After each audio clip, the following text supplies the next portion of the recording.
tukwaniriza ku There is Still Hope chano yesubi. Kale tukulamusa kwa yona josinziro kuwanga otulabira ali mu gwanga Uganda na ali mutala mayanja. Mukama tukwebaza olw'olunaku olwaleero atukundiza ekitiibwa n'amatendo mwoyo omutukuvu ajafuke masekati gaffe kuyita mu Kristo Yesu omwana wa Katonda omulamu.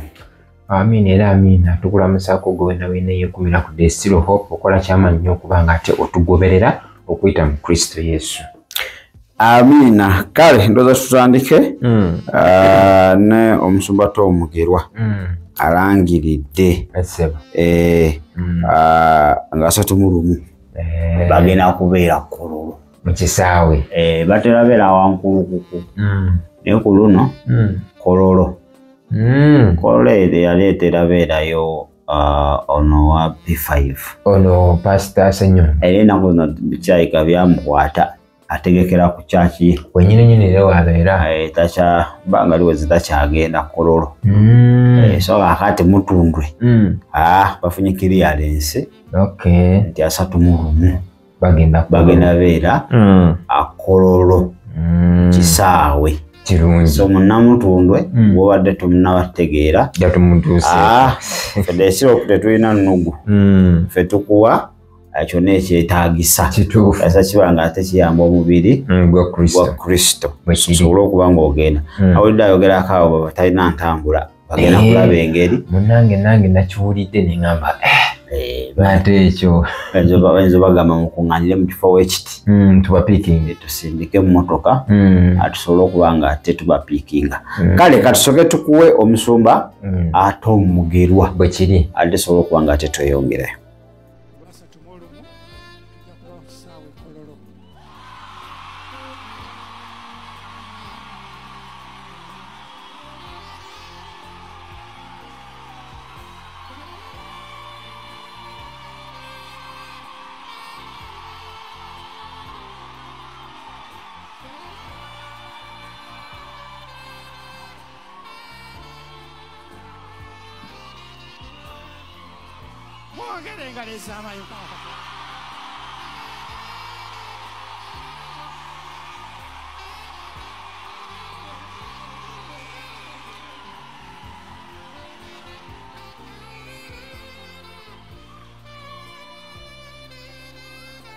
Mubutuufu tekabadde maanyi gaffe ndeegwadde mukono gwa Mukama Katonda.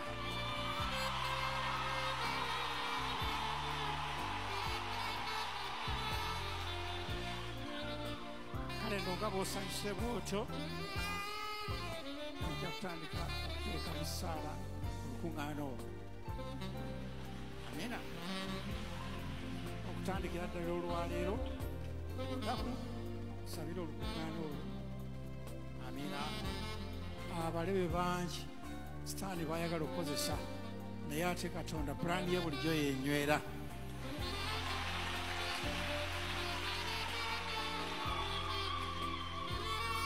Aleluya.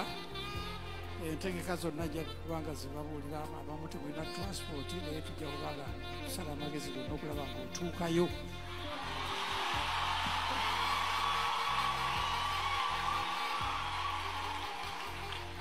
Haleluya. Mugerwa omuwulidde kituufu last year Wankulukuku waliwo nnyo omuvuyo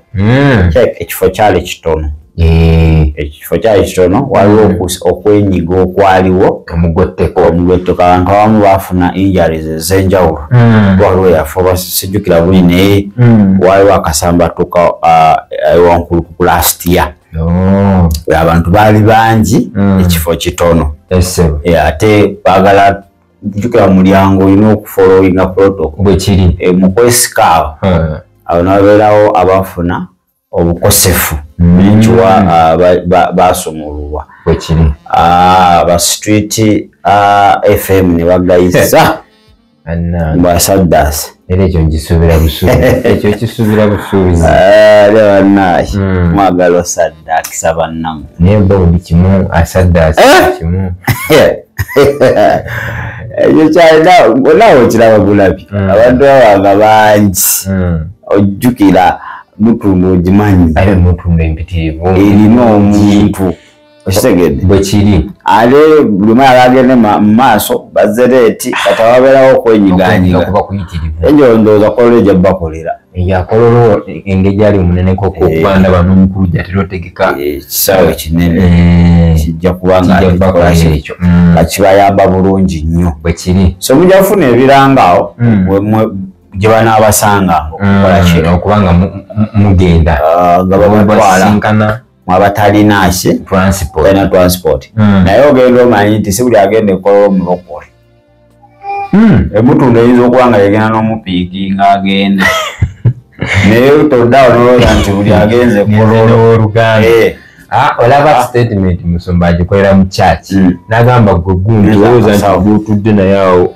olowooza mbu mulokole akyala kimpadde abo baagala okukolerawo bakolera ddala ogenda mwoyo awo nalabako omusajja yaba obujulizi awo waliwo yali amukolako interview yagaba bannange bino ebyokusaba mbu tuyingidde nnyo mu mwoyo ate yasigaza essimu agenda okukola bw'ati mu linnya erya Yesu amiina nga ate omwoyo yagitwala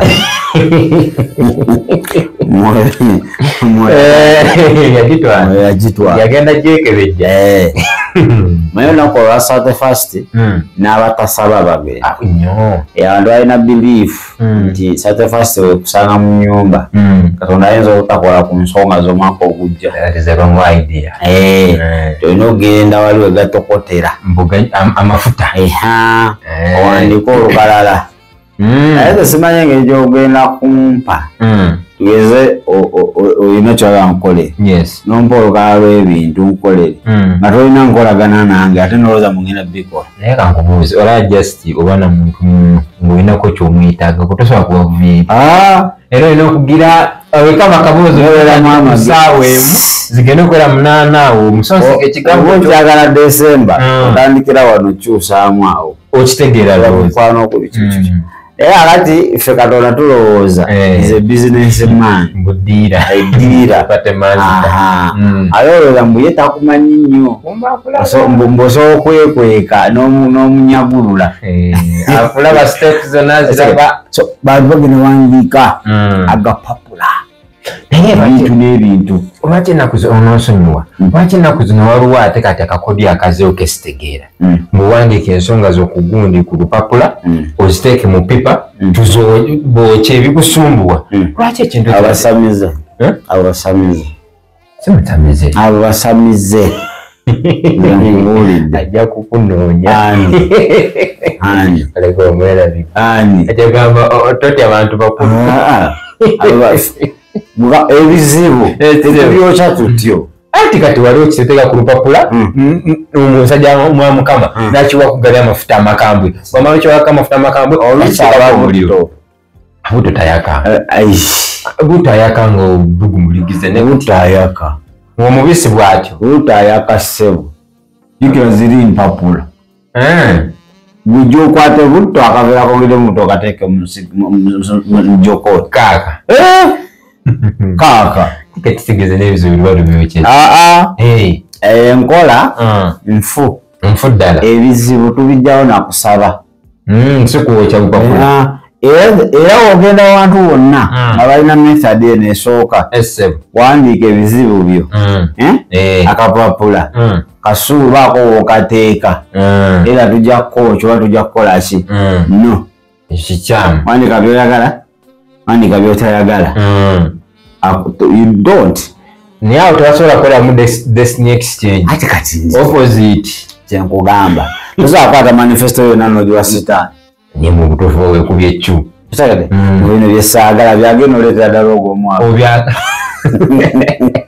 abantu abamu tugamba wandisa red pen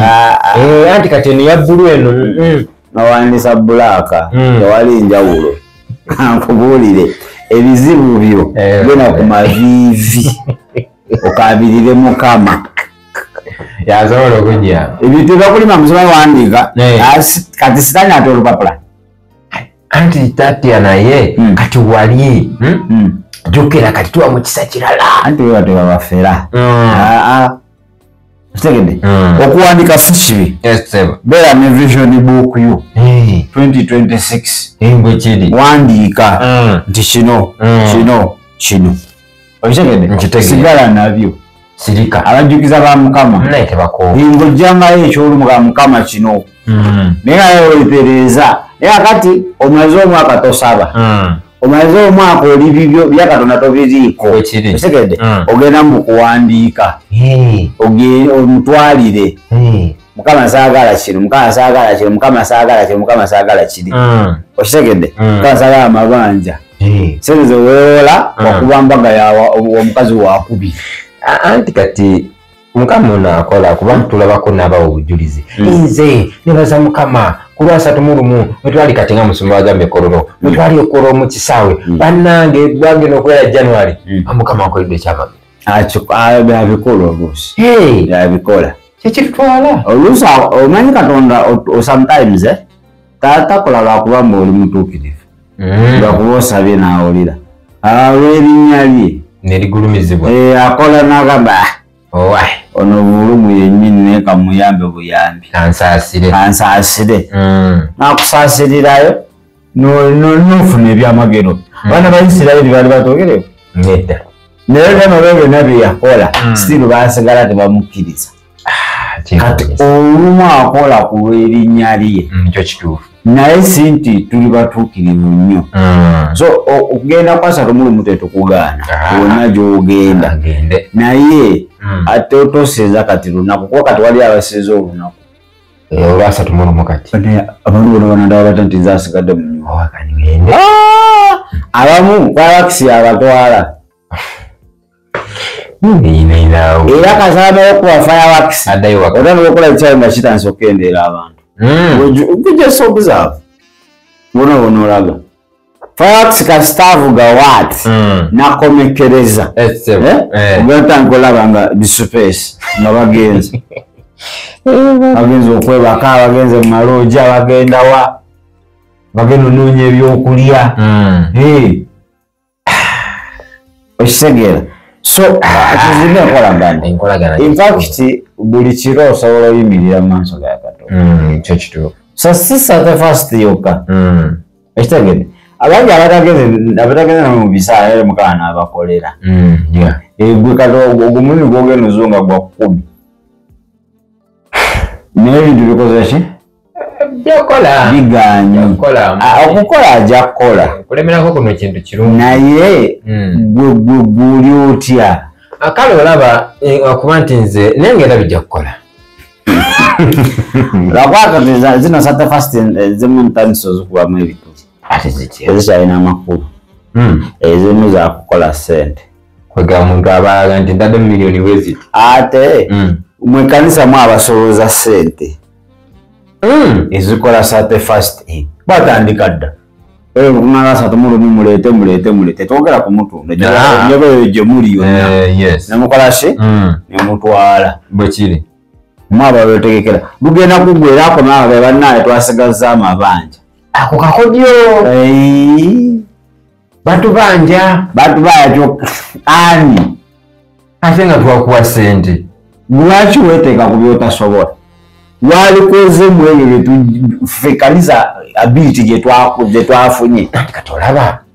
olina okukola photography ate wali competition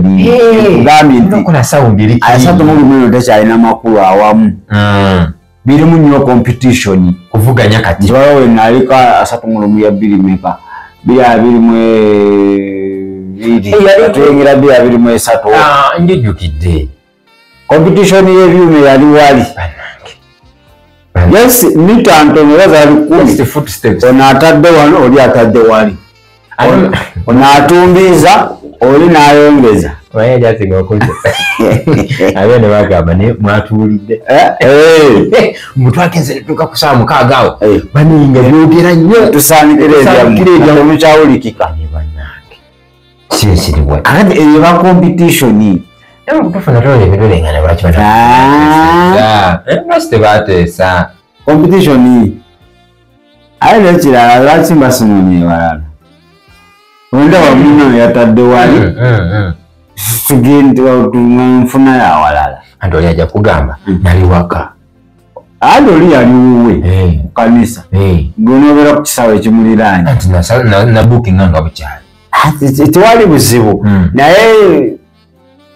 tulabamu olukompiti. Wabona agenda nayongeza nansaanikira oli. Kati kusane ne mutuleetera budget bali ebyuma byakubye. Batubanja nga mwande mu competition zammwe.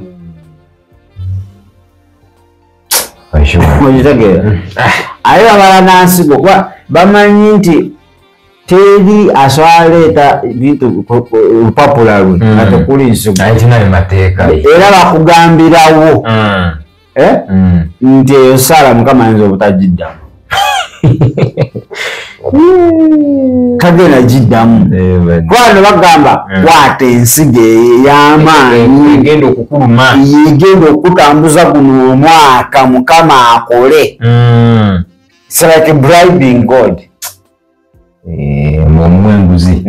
Njukira 3 yasookera ddala mu Kristo. Nga nyingira nga ndi mu Kristo. Twajukula na misana kuba COVID. Naye nalina nusu 3. Munsawo. Nalina 5 nengulako basa ya 2. Notekamu 10. Notekamu 3. Walina kyabitano. Nogamba kangule kibasa kino. Nengula basa ya 2. Nokwata ebitekamu ebisatu 3 nebiteekamu. Musumba teyagicheki. Era bagamba imusa ebasa oyo bagenda okwabulwani aye nazikwata zennawo bwana okwata keno ku nsonga nazikwata zennawo bwana ogawayi okitegeera imusa lambirira bagenda okola yesimbi agamba mwalimu abataalina ndowooza ne balaba bafe abalina bagamba zino bo batwalayo mu ngalo mpolampola ne bagamba bano be babedde ombedde nga alinamu 3 naye kati kyemanya akakudiwe naye byonna binawandiika byatuukirira n'ogwo omwaka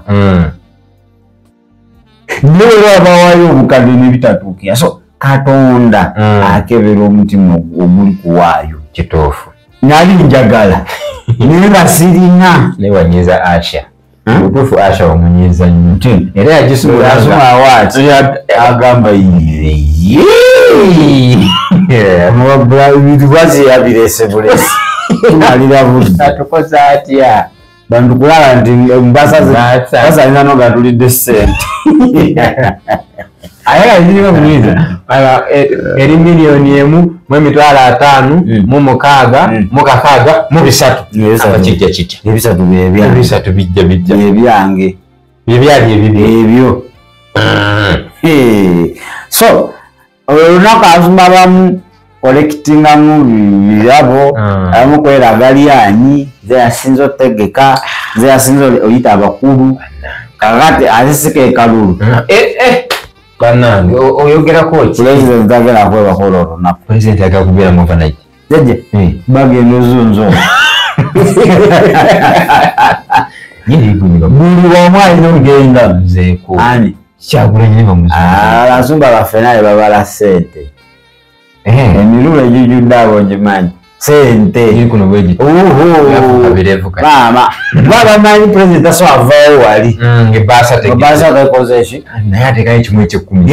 n'ekiweebwayo kakati wanajabeerawo saawa eziti wali abeerawo saawa eziti agenda kusula nga atambula ekiro kyonna nze nkumuwulidde gwerinda nti munnange ku saawa ezitukwagala kati bamubuukinze dda era wabeera ba pulezidenti nga ekiro ekisa nga 1 January genda mu makanisa gyojja omuteegera ojja musangayo mu State House taliiyo ajja kuba asinza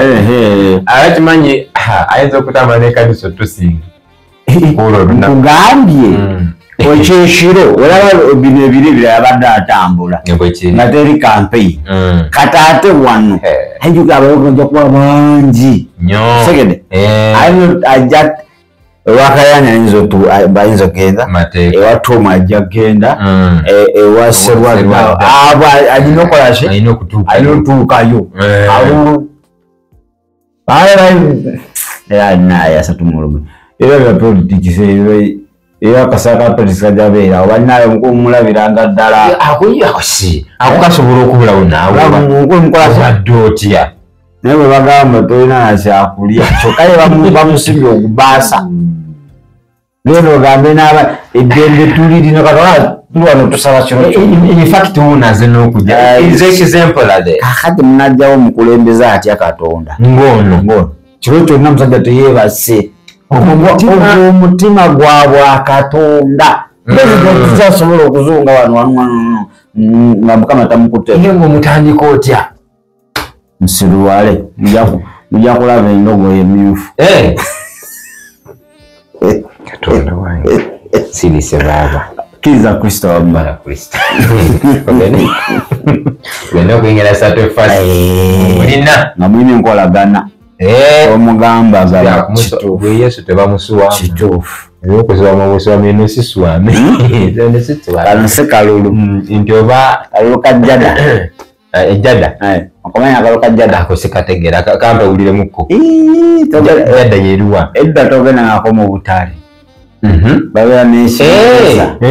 ekibeerawo ekiti wano oteeka wano mwana nateeka wano mwana nanyeenya nkategedde n'abikula bwati nubera nga zonna bazikulu waliyo kano okomawo osooba kati kano wakalabako kafuna ntekafuna bankuba eyagenza ogula engoyi bankuba Onda tisate sanza ababbi oyogera amazima sanza ababbi era nebaza Mukama nti mponyi bane waliwo gwe bakuubye ne bamuyiwa amanyi kumbe ne bamukamiza yalikwekuba defense akakandukakuba kuni typical liar oyiyo tetenkanya emboozi omukazi ekyengera ng'omusajja sayaba abagenyi maama wajja ni taata we ne baganda abalala agamba kati nkyali ku mulimu essente ziizo genda ogulenga emmere bafumbire biki namwe mpolo kumi aleda gyali nyingi mpitirivu abeera mu katale bakatale nga tabasanga kano kafuna kano 10 ofuna 2 ofuna 8 ofuna 8 kamu nkaaga agamba yisha atwano wenkubya mu nzira yoko n'engoye nembagulirako obupyo bwange obubwawo nkulaba nasooka asuulayo 8 nga baguuta ng'asigazamu 2 bamugamba Masisi ate babeeraawo ne backup nti osigazamu meka bwetofaayo nti 2 ojja kununula tofaayo noga mama aterako 2 ofuna 4 bakuwadde ekyansi bakulumiriddwa nasuulako 2 bagiwuuta bamugamba eryakulesa olimanyi bukazi yakuba ebyanga omusajja oli agenda nakunzita mupe sente ate 0 pozite yako essimu naye n'ateekako essimu zaziri n'okubisanamu naye musiri yateekako nga mulimu ne layini ne bagikuba nti ate mumpe layini nti ate kale mumpe essimu ziri nzivuddeko nti ate laki tewagenze nga nti kale ate munzirize layini nti yashi nga makakale tukusonyiye layini yiyo niye ate layini yamugasa ki yateeka mu yanaiba akubira omusajja kakati ewaka yaddayo muganda wange sijakasibana yafuna neyingiragira agamba ababbi naye nozala engeri werumyamu ababbi tata w'abaana ababbi era yaddayo abake kikimuwala atanze ababbi kati byadda luvannyuma ayisayo ebbanga awula mukazi oli azanya jjada baaba bamukuba 10 nayagala okweyambula naye kati oba gwokolaki oba gwomukolaki ate omukolaki gamba yesu nkwebaza olwolunaku lwaleero kubanga nkyalimuliza ekitiibwa n'amatendo anjatwa kristo obere omulokozi wange era nzimbe enkolagana wakati wange naawe mu linnya erya yesu amina era amina ddala kale katwetole mu dakiika emusobola okuba nga tweyongerayo Weebale kulaba There is Still Hope. Okumanya ebisingawo tukubire ku 0752 34 14 47 oba ku 0761 08 83 15. osobola n'otufuna ku email eya tishitv74@gmail.com. eno ye There is Still Hope, channel y'essuubi.